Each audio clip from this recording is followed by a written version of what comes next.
Hello, my name's Naomi Villain. I'm a botany teacher at Springfield Central High School in Springfield, Massachusetts. Today, I'm working with the MIT Blossoms program. Ironically, the name of the program is the same as the topic I'm speaking about today, flowers. Today, I'm at the Wellesley College Botanic Gardens and Greenhouses in Wellesley, Massachusetts, home of a wonderfully diverse collection of plants from all over the world. In this Blossoms lesson, surrounded by all these lush and beautiful plants, you'll explore how the pollination of flowers assures that plants reproduce. So think about flowers. Flowers are everywhere. They color our world. They're important for us humans, both emotionally and symbolically. Roses show deep love, congratulations, or an apology. Flowers form the backdrop of our lives, adding texture and appeal to what we see, whether it's on clothing, paper, in art, in movies, jewelry. Flowers are connected to culture and the ceremonies of important life events. There are more than 250,000 different species of flowering plants in the world. And flowers can be strange and wonderful. Moonflowers are white as the moon appears and bloom only at night, closing during the day, as does night-blooming cereus with flowers that open and bloom only for one night. Titan arum is the world's largest flower and is almost 10 feet in height. Due to its horrible smell of rotten flesh, it's also known as corpse flower. Sunflower buds follow the sun in a movement called heliotropism. Once the sunflower opens, it points to the east where the sun rises. And a sunflower is really made of hundreds of flowers arranged together in a circle. A cornstalk has both male and female flowers. And dandelions are considered weeds, but the flowers and its leaves are a good source of vitamins A and C, and iron, calcium, and potassium. Aren't flowers amazing and beautiful? Why do they appeal to us so much? And why, when we think of plants, we think of flowers? Do flowers play another role in the life of a plant? Let's see what you know and think about flowers. Your teacher has colored clay. We're inviting you to design and make a flower that has all the different parts to it. Think about what you know. Don't just think about making your flower pretty. Think about all the different parts that a flower might need to reproduce. Consider that a flower is sessile, can't get up and move around to find a mate. What is it you should include in your model to make sure that that flower can reproduce?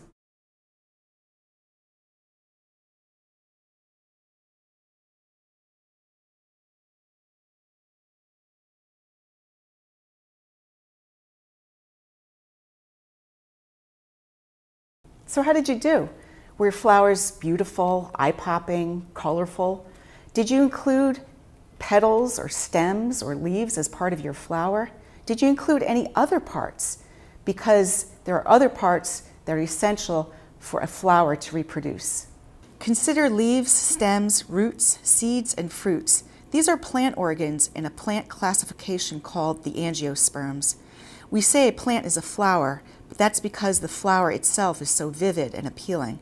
That's right, a flower is the reproductive or sexual organ of plants, and pollination is the process of reproduction.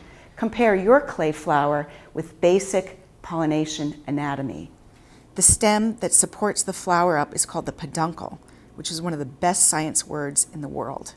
The peduncle can hold one flower or more flowers together. An inflorescence is a bunch of flowers in a specific arrangement that comes off of one or more peduncles. The sepals are leaves that surround the petals. Their job is to protect the petals. The petals are usually colorful and usually the most noticeable part of the flower.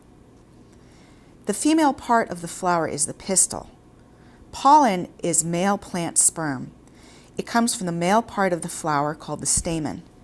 The point of contact between the male and female parts of a flower is incredibly important if the plant is going to have babies, and seeds are plant babies. The stigma is the part of the pistil that has to have contact with the plant sperm or pollen. It has to contact the pollen in order for the flower to make a seed. In pollination, pollen from the stamen contacts the stigma. The pollen travels down the pistil to the ovule. The ovule is fertilized and a seed is produced. Take a look at this clay flower model of a lily. Here's the stamen, The filament holds up the anther where the pollen is. The pistil is 3 parts: the stigma, style, and ovary. And here are the petals, which our eyes are drawn to when we see a flower. Outside the petals are the sepals. Holding it all together is the receptacle. Now take a look at a real lily or other flower. Does your flower include all the parts needed for flower pollination? Or if your flower is complete, is there any way the flower could be changed or rearranged? Now add any flower parts that might have been missing. Use the labeled flower diagram to guide your design.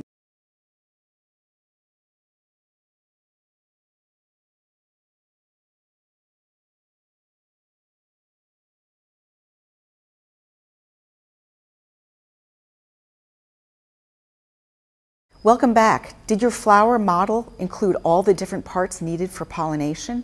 Remember that the stamen, the male part of the flower, has to contact the stigma, the female part of the flower, in order for pollination to be successful.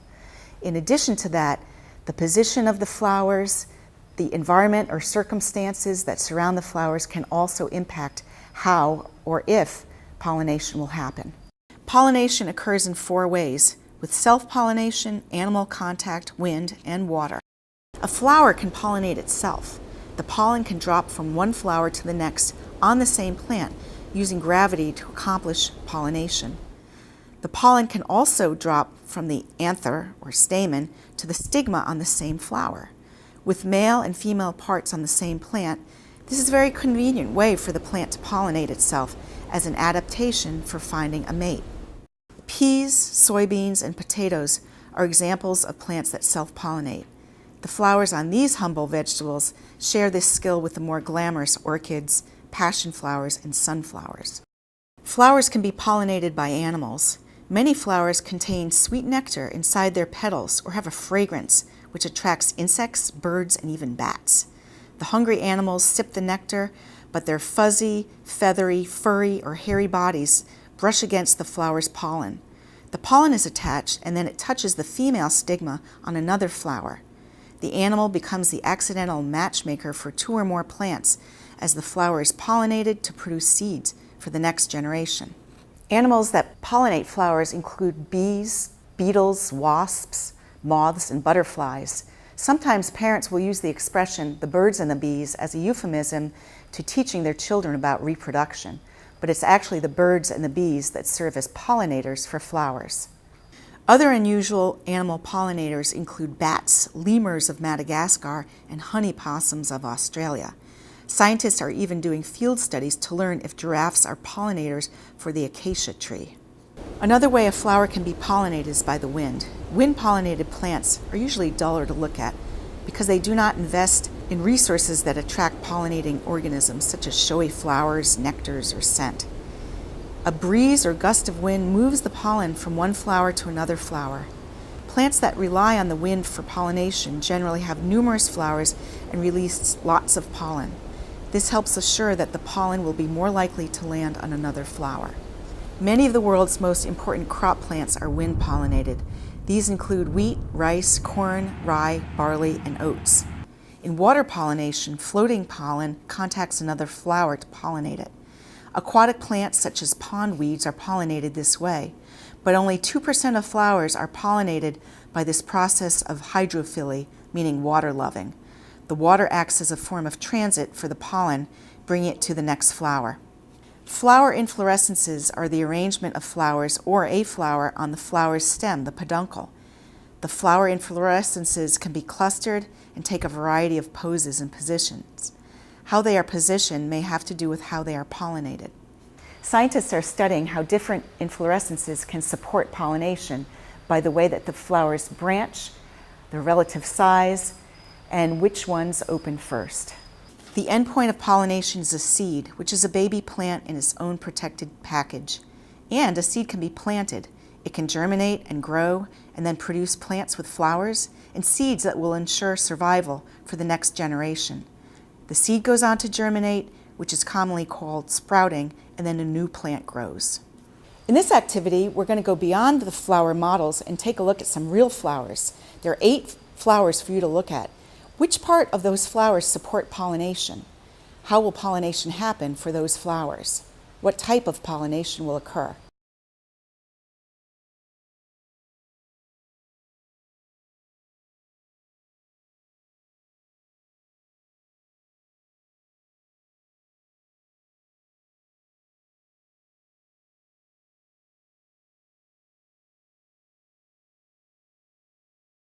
The flowers that you examined during the activity were so different, weren't they? You saw short petals, long stamens, different sized leaves and stems. If you saw multiple peduncles, they're really called pedicels, with little flowers coming off of each one. And how your flower was shaped or arranged has to do with the type of pollination that will occur best for that flower. Remember, the pollen from one flower must get to the pistil, the female part of the flower for pollination. If the stamen and pistil are inside the flower's petals, it's most likely that these types of flowers are animal pollinated. If the stamen and pistil are open, they are likely to be wind pollinated, but can also be pollinated by animals or gravity. Plants must find a way to make sure they can reproduce and survive. The plants that do this most effectively fit their environment, ensuring that their baby plants will have the same traits and survive. Plants, especially orchids, have evolved some pretty cool tricks to attract pollinators. There's the bee orchid that tricks its pollinator, the bee, into thinking the orchid is its mate by producing a scent to mimic female bees. Or two of the world's stinkiest plants, Rafflesia arnoldi and Amorphophallus titanium, smell like stinky dead bodies to attract the flies they need for pollination. And finally, Phalaenopsis, also known as the moth orchid, hangs its moth-like blooms from the tree branch. When the wind blows, it flutters like a moth, and real moths fraternize with it, eventually collecting pollen packets and transferring them to other blooms. This tricky method of pollination is known as deceit pollination. Pollination is essential for many of the foods that we eat. Hives of honeybees are placed in orchards and farmland, pollinating apples, grapes, blueberries, and many more successfully. The USDA estimates that 1 bite of 3 of the foods that we eat is reliant on pollination, and that up to $15 billion is at stake for the food that we eat. Colony collapse disorder is a mysterious phenomenon in which the number of honeybees is greatly reduced. This, of course, can impact the number and type of crops that can be grown. According to the Harvard School of Public Health, the reason this colony collapse is happening is because of pesticides. A negative part of pollination is a large amount of pollen that can be produced by plants' flowers. It can cause sneezing, congestion, and a lot of allergies. You may be suffering from pollination. In the next activity, the teacher will be showing you some pictures. Look at them and see what the main object is in the picture.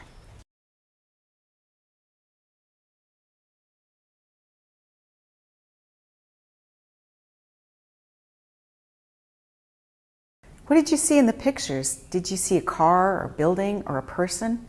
If you did, you may have a condition called plant blindness. This is when people simply don't notice the plants that are around them. Maybe you're zoo chauvinist, where you may prefer animals over plants. The issue is you may see things without noticing them, notably plants.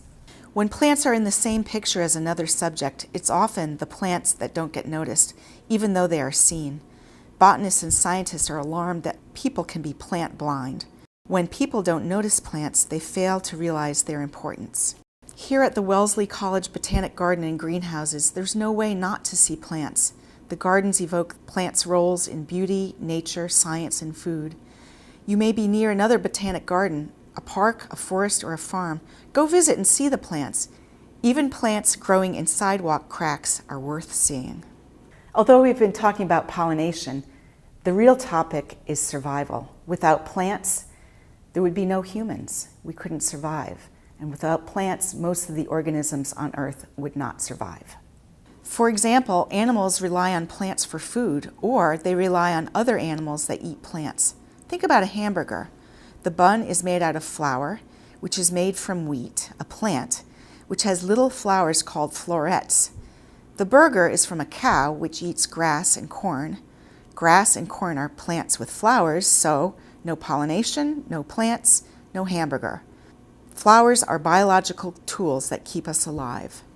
Although the practical purpose of this lesson is for you to learn about flowers, the background purpose is for you to learn to appreciate plants and their role in flower, in nature, in beauty, in human expression, and everything that they represent all around us. The pollination of flowers is so important because it assures that plants reproduce. When pollination happens, a seed is made. Growing the seed means more plants grow, providing us with food and beauty. Pollination is the process that assures that more plants are born.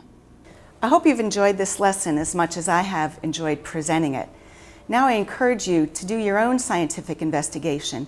Get some seeds, the products of pollination, and plant them in different soils, different environments, or however you see them. I think you'll be amazed at how a plant grows.